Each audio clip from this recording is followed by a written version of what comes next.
Target Olympic podium scheme, ये नरेंद्र मोदी सरकार लेकर आई और 2014 में लेके आई। जब जैसे नरेंद्र मोदी सरकार में आए, बोले कि ओलंपिक का जो पोडियम जहां मेडल मिलता है उसको टारगेट करने के लिए एक व्यवस्था कीजिए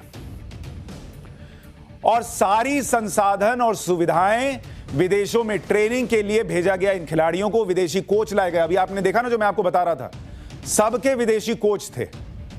वो कैसे हुआ? इसी टॉप्स के टारगेट में नरेंद्र मोदी ने रखा कि इनको बेस्ट सुविधा दीजिए। 2014 में देना शुरू किया तो उसका रिजल्ट 2021 में आना शुरू हुआ है। एक दिन का खेल नहीं होता ये। और इसलिए आपको बताता हूं इस टॉप्स के तहत कितना खर्च हुआ वो देखिए। मीराबाई पर कितना खर्च हुआ आपको वो दिखाता हूं। मीराबाई चानू, जिनको अभी आपने देखा कि उनको मेडल मिला है, उन पर इसी टॉप्स के तहत 2.5 करोड़ रुपए खर्च किए गए।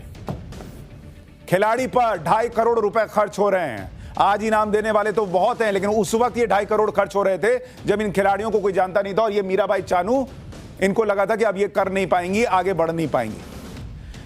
विनेश फोगाट जो रेसलर है, मेडल से चूक गई। इनको, इनके ऊपर कितना खर्चा किया गया? 1 करोड़ 30 लाख रुपया इनके ऊपर खर्च किया गया।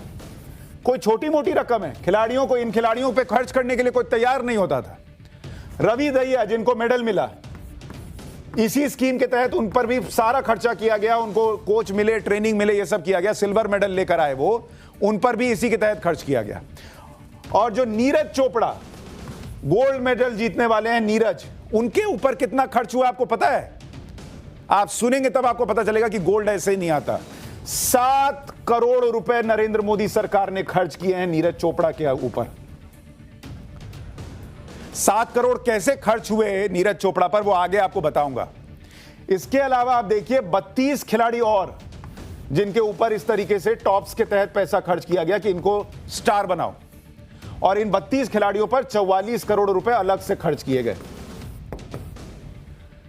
रियो ओलंपिक के बाद खेल मंत्रालय ने कुल 1170 करोड़ रुपए खर्च किए इन खिलाड़ियों के ऊपर। रियो ओलंपिक के बाद की बात बता रहा हूं। तो ये मेडल हवा में नहीं आते हैं।